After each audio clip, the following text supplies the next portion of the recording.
powered by Vega, powered by Sensodyne and Vimal. Grow relentlessly. Associate sponsor UltraTech cement. પૂર્ણ મુદ્દાની એક નિર્ણય લેવાયો કે શાળાએ બાળકોને લેવા મૂકવા જતા વાહન ચાલકો હોય કે રિક્ષા ચાલકો નિયમોનું કડક પાલન નહીં કરે તો જરા પણ ચાલશે નહીં. અને આરટીઓ પોલીસ સતત તપાસમાં જોડાઈ ગયા. વાહનને દંડ ફટકારવામાં આવ્યો, વાહન જપ્ત કરી લેવાય અને બસ આ વાતે વિફર્યા વાહન ચાલકો. પાડી દીધી હડતાલ. ચીમકી ઉચ્ચારી કે વાત નહીં માને ત્યાં સુધી વાહન નહીં ચાલે. સરકાર પણ મક્કમ, નિયમોના એમાં કોઈ પણ ઢીલ નહીં અને આખી વાતમાં પીસાઈ રહ્યા છે વાલીઓ. રાજકોટના અગ્નિકાંડ બાદ બાળકોની સુરક્ષા માટે રાજ્ય સરકાર વધુ સતર્ક થઈ છે. શાળાએ જતા બાળકોને જે વાન લઈને જાય છે તે વાન એસોસિએશન માટે નિયમો કડક બનાવવામાં આવ્યા છે. કેટલાક નિયમો તો વાન સંચાલકોએ માની લીધા, પરંતુ પરમિટ, સરપ્રાઇઝ ચેકિંગ અને ભાડા મીટરને લઈ ઊભો થયો છે ગાજગ્રહ. અને તેનું જ પરિણામ છે વાલીઓને વરસતા વરસાદ વચ્ચે કામ ધંધે જવાનો સમય બાજુએ રાખીને તો ક્યાંક ગમે તેવી સ્થિતિમાં પણ બાળકોને લઈને શાળાએ દોડવું પડી રહ્યું છે. હવે ચલો એક દિવસ માટે હોય તો આપણે સહન બી કરીએ, હવે ક્યાં સુધી ચાલશે અમને બી ખબર નથી. રોજ થોડા કામ ધંધા મૂકીને અમે લેવા આવીને મૂકવા આવી તો વેન બંધાવવાનો મતલબ જ શું રહ્યો અમારા માટે.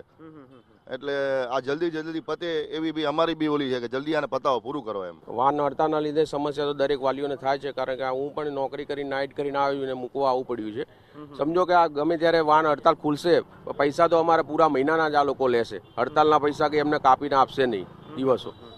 એટલે સરકારને શું કઈ રજૂઆત છે આપના તરફથી જે પ્રકારે નિયમો કડક કરવામાં આવ્યા છે? સરકારના નિયમો તો સરકાર એની રીતે બરોબર હશે, પણ વાહનવાળા બી એમની રીતે બરોબર હશે. તો એમને મ્યુચ્યુઅલ અન્ડરસ્ટેન્ડિંગ કરીને એમને જે હોય પ્રશ્નોનું નિરાકરણ લાવવાનું રહેશે. બાકી સરકાર જે કહે એ પ્રમાણે એ લોકોએ નિયમો ફોલો કરવાના છે અને એમને જે ફી વધારી એ વાલીઓ આપવા તૈયાર છે. વાલીઓ પરેશાન છે, પરંતુ તેમની પાસે કોઈ જ વિકલ્પ નથી. બાળકોના ભણતર માટે તેમને તો દોડવું જ પડશે. તેઓ માત્ર એટલી જ માંગણી કરી રહ્યા છે કે સરકાર રસ્તો શોધે અને આ સમયમાંથી મુક્તિ અપાવે. હવે આ બાજુ વાન ચાલકો પણ તેમની માંગને લઈને અડગ છે. સ્કૂલ વર્ધી એસોસિએશનના પ્રમુખે સરકાર પર નિશાન સાધ્યું છે અને કહ્યું છે કે આરટીઓ અને રાજ્ય સરકારની નબળાઈના કારણે આ પરિસ્થિતિ ઊભી થઈ છે અને તમામને આ સમસ્યામાંથી છુટકારો દેવડાવવો ખૂબ જ જરૂરી છે. મારી રજૂઆત મેં 2 દિવસથી હું અધિકારીઓને મળવા ગયો અને એ લોકોને જણાવ્યું કે સાહેબ અમારી જોડે હજી કોઈ પેપર જ નથી, તો તમે શું સરપ્રાઇઝ ચેકિંગ કરશો? તો એ લોકો કીધું અમે તો વાહનો તમારા જપ્ત કરી લઈશું. તો આ ક્યાંનો ના, અમે કરવા તૈયાર છીએ. 50,000 રૂપિયા ખર્ચો થાય છે એક વાહનનો, તો અમે બધું કરવા તૈયાર છે. પણ આ રાજ્ય સરકારના કોઈ માણસોને કંઈ પડી નથી, બાળકોની સેફટીનો કોઈ વિચાર નહીં કરતા. અમે બાળકોની સેફટીના માટે આ લડત છે મારી. આજની હડતાલ વાલીઓને હું ખાસ કહું છું, આજની લડાઈ મારી તમારા બાળકોની સલામતીની છે. હું સલામતી ઈચ્છું છું, એટલા માટેની મારી આ હડતાલ છે.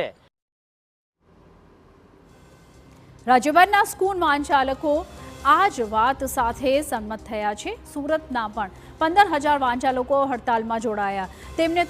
તેમનો આરોપ છે કે 20,000 થી 25,000 રૂપિયા દંડ કરવામાં આવે છે, જેથી હવે ડર લાગે છે. તેમનો એવો પણ આરોપ છે કે આરટીઓ અને ટ્રાફિક પોલીસ કંઈ પણ દલીલ સાંભળતી નથી અને વાહન ડિટેન કરી જાય છે. પહેલી વસ્તુ તો અમે હડતાલ નથી કરી, સ્વૈચ્છિક બંધ પાડ્યું છે. અને તકલીફ એ છે કે આરટીઓ વાળા, પોલીસ કમિશનરને બધા જે ભેગા મળીને મિટિંગ થયેલી અમારી, તેમાં અમને એમ કહેવામાં આવેલું કે થોડોક તમને સમય આપીશું, તમે કરી લેજો. પણ સમય આપવામાં નહીં આવ્યો અને બીજે દિવસે ગાડીઓ ડિટેન કરવામાં આવી. પહેલી વસ્તુ કે મારી પોતાની એક ગાડી ડિટેન કરી તો મને મેમો આપ્યો છે 7,500નો, અને જ્યારે હું આરટીઓમાં મેમો ભરવા માટે ગયો તો મને મેમો કાઢીને આપ્યો 23,000 રૂપિયાનો. ચાલો સપોઝ કે હું મારી રીતે કોઈ બી રીતે મેનેજ કરીને કે ગમે તે કરીને કરી લઉં. આજે આટલા બધા જે શ્રમજીવીઓ છે, આ વેન ચાલકોને આપણા સ્વૈચ્છિક બધા જે રીતે બંધ પાડવાનું કારણ એક જ છે કે આરટીઓ થોડો અમને મુદત આપે. તો વારંવાર આ રીતની જે સમસ્યા સર્જાઈ રહી છે તેને લઈને હવે તમામ કામગીરી કઈ રીતે આગળ વધે છે તે જોવું જરૂરી છે. અને આ તરફ સરકાર નિયમોમાં કોઈ બાંધછોડ માટે તૈયાર નથી, છતાં જે વિરોધ વધ્યો છે તે જોતા સ્કૂલ વાન માલિકો અને શાળાઓ વચ્ચે ચર્ચા કરી ઉકેલ લાવવાનો પ્રયાસ કરાશે.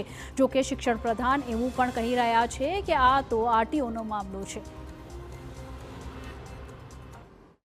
બાળકોની સેફટી વધારે અગત્યની હોય એટલે રાજ્ય સરકાર દ્વારા એના નીતિ નિયમો અમલમાં આવે એ રીતના જે દિશા નિર્દેશો જાહેર કર્યા છે, પરંતુ એમાં કેટલોક સમય લાગે એમ હોય. આ બધા સ્કૂલ વાનના માલિકો, સ્કૂલ અને બાળકો આ તમામ વચ્ચે સમાધાનકારી અને આ બાળકોનું હિત પણ જળવાય અને સાથે ઝડપથી આ વ્યવસ્થા પણ ગોઠવાય, એના માટે સરકાર યોગ્ય રીતે વિચારશે. આરટીઓ વિભાગની છે અને વાલીઓ પ્રાઇવેટ જ્યારે આવા વાહનો બાંધતા હોય તો ચોક્કસ પ્રકારે એમની કોઈ સમસ્યા હશે તો એમને પણ એમના રેગ્યુલર કરવા માટે અને લાઇસન્સ મેળવવા માટેની પ્રક્રિયામાં જલ્દી ઝડપી થાય એવો અમે પ્રયાસ કરીશું.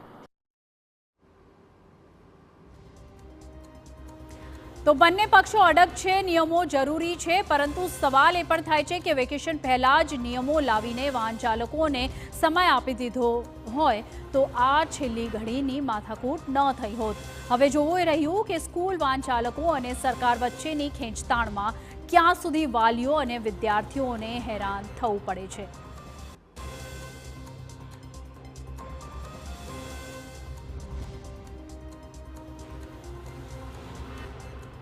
Brought to you by Vega, powered by Sensodyne and Vimal. Brand ZRPC. Associate sponsor, Ultratech Cement.